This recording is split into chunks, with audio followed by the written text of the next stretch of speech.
وَقَضَى رَبُّكَ أَلَّا تَعْبُدُوا إِلَّا إِيَّاهُ وَبِالْوَالِدَيْنِ إِحْسَانًا إِمَّا يَبْلُغَنَّ عِندَكَ الْكِبَرَ أَحَدُهُمَا أَوْ كِلَاهُمَا فَلَا تَقُل لَّهُمَا أُفٍّ وَلَا تَنْهَرْهُمَا۔ تو محترم ناظرین، یہ جو میں نے آیت مبارکہ پڑھی، میں نے لفظ پڑھا اف ولا تنہرہما۔ اف کسے کہتے ہیں؟ اس کا عام جو علماء سے ہم نے سنا ہے، ہم کسی کے سامنے بات کرتے ہیں یہ جو آواز میں نے نکالی ہے اسے اف کہتے ہیں۔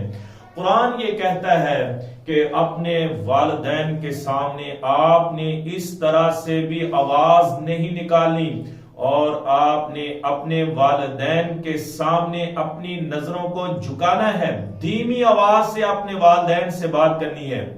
محترم ناظرین، آج اس معاشرے کے اندر رہتے ہوئے آپ بھی اس بات کو جانتے ہیں اور میں بھی جانتا ہوں کہ آج والدین کو کس طرح سے ذلیل کیا جا رہا ہے۔ اب وہ بچہ جس کے لیے ایک باپ نے پوری دنیا کا چکر لگایا، پوری دنیا کی مٹی چاٹی، کیوں اپنے بچے کو اچھا کھلانے کے لیے، اچھا پلانے کے لیے اور اس کی ساری عیش اور اس کی تمام خواہشات کو پورا کرنے کے لیے اس والد نے کوئی کسر نہیں چھوڑی۔ اب کیا ہوا؟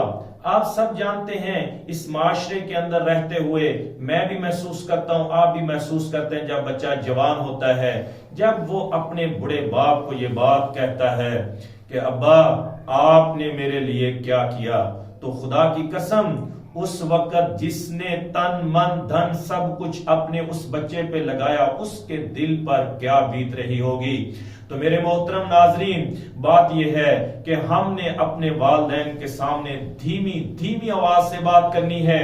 میں آپ کو ایک واقعہ سناتا ہوں، امید ہے کہ آپ کو اس سے سمجھ آ گئی ہوگی کہ ایک باپ اپنے بیٹے کے لیے کیا کرتا ہے، اور وہ بیٹا جب جوان ہوتا ہے اور اس کا اپنے باپ کے ساتھ کیا بہیو ہوتا ہے۔ ایک بڑا باپ ایک دن اپنے گھر کے اندر موجود تھا، اور اس کا وہ بچہ جس پہ اس نے اپنا تن من دھن لگا کے اسے پڑھایا لکھایا اور پھر اس قابل کیا کہ اسے دنیا کی ایک اچھی جاب مل گئی اور وہ برسرے روزگار بن گیا، تو ایک دن وہ بڑا باپ جو صرف چار دیواری کی نظر ہو چکا تھا، جو صرف چار پائی کے اوپر لیٹا ہوا تھا، اب یہ نوجوان جب پاس آ کے بیٹھا، اب اس نے بڑے باپ نے اپنے اس بیٹے سے ایک سوال کیا کہ بیٹا یہ جو دیوار ہے اس کے اوپر کیا بیٹھا ہے؟ اب وہ بڑا باپ جب یہ سوال کرتا ہے تو وہ نوجوان آگے سے بیٹا کہتا کہ ابا جی یہ کوا ہے۔ تھوڑی دیر گزرنے کے بعد یہ بڑا باپ پھر یہ سوال کر دیتا ہے کہ بیٹا یہ سامنے بیٹھا یہ کیا ہے؟ تو بڑا باپ جب یہ سوال کرتا ہے تو بیٹا آگے سے کہتا ہے کہ ابا جی یہ کوا ہے۔ 3 دفعہ 4 دفعہ 1-2 گھنٹے میں یہ 5-6 دفعہ سوال ہو گیا۔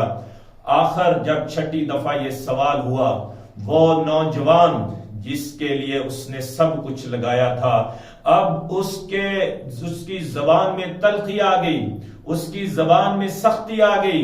اب وہ کہنے لگا کہ ابا جی آپ کو 1000 دفعہ میں نے بتا دیا یہ کوا ہے، آپ اسی سوال کو اسی طرح سے بار بار دہرا رہے ہیں، آپ کو سمجھ نہیں آ رہی۔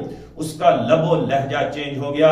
میرے محترم ناظرین، اب یہ بڑا باپ جو ہے اپنی چارپائی سے بمشکل اٹھتا ہے اور اپنی ایک الماری کھولتا ہے، وہاں سے ایک پرانی ڈائری جو ہے اسے لے کے آتا ہے، صاف کر کے لے کے آتا ہے اور اسے کھولتا ہے، اور کھول کر اپنے اس نوجوان بیٹے کو جس نے اس نے پڑھا کر لکھا کر اور اسے برسرے روزگار کیا تھا اس کے سامنے کرتا ہے، کہتا کہ بیٹا یہ ذرا تحریر پڑھ کے تو مجھے سناؤ۔ تو میرے محترم ناظرین، اس پہ کیا لکھا ہوا تھا؟ اپنا دل دماغ کھول کے میری یہ بات سنیے۔ اس تحریر میں لکھا ہوا تھا کہ ایک دن ہم دونوں، یعنی یہ آپ اور میں، یعنی باپ اور بیٹا، ہم بیٹھے ہوئے تھے۔ اس وقت تقریباً آپ کی عمر 3 یا 3.5 سال تھی اور میں اس وقت جوان تھا۔ تو بیٹا آپ نے اسی صحن میں، اسی دیوار پہ، اسی پرندے کو بیٹھے ہوئے کے لیے سوال کیا تھا کہ ابا جی یہ کیا ہے؟ میں نے کہا تھا کہ یہ کوا ہے۔ آپ نے پھر سوال کیا، میں نے پھر جواب دیا۔ آپ نے تقریباً 1 گھنٹے میں 25 دفعہ مجھے یہ سوال کیا تھا کہ ابا جی یہ دیوار پہ کیا ہے؟ تو بیٹا اللہ کی قسم، جب تم مجھ سے پوچھتا تھا تو میرا پیار بڑھتا تھا، اور تو سوال پھر کرتا میرا اور پیار بڑھتا، تو پھر سوال کرتا میرا اور پیار بڑھتا۔ گو کہ آپ نے 25 دفعہ پوچھا، میرے 1 دفعہ بھی لب و لہجے میں تبدیلی نہیں آئی۔ تو بچے، آج میں نے صرف آپ سے 6 دفعہ پوچھا، آپ کے لہجے میں تلخی آ گئی، سختی آ گئی۔ تو فرمایا اس بڑے باپ نے اپنے بیٹے سے کہ بیٹا یہ ہے فرق باپ اور بیٹے کا، کہ آپ 6 دفعہ میں آپ سے سوال کرتا ہوں تو تلخی آ گئی، اور باپ نے 25 دفعہ جواب دیا، پھر بھی اس کو آپ سے محبت ہوئی۔ تو محترم ناظرین، میں آج آپ کو یہ پیغام دینا چاہتا ہوں کہ خدا کے لیے ہر باپ نے اپنے بیٹے کو اسی طرح سے پالا ہے، اسی طرح سے بڑا کیا ہے، اور اسی طرح سے اس نے مٹی چاٹی ہے، جگہ جگہ کی مٹی چاٹی ہے اپنے بچے کو بڑا کرنے کے لیے۔ تو میں آپ تمام نوجوانوں سے یہ اپیل کروں گا کہ خدا کے لیے اپنے باپ کے سامنے کبھی بھی اونچی آواز سے بات نہ کرنا، کبھی بھی ان کو نہ ڈانٹنا، کبھی بھی اف نہ کہنا، نہیں تو اللہ کی قسم آپ کی دنیا اور آخرت جو ہے وہ اجڑ جائے گی۔ امید کروں گا یہ واقعہ سننے کے بعد آپ یہ عہد کریں گے کہ آج کے بعد اپنے والدین سے کبھی بھی اونچی آواز سے بات نہیں کریں گے۔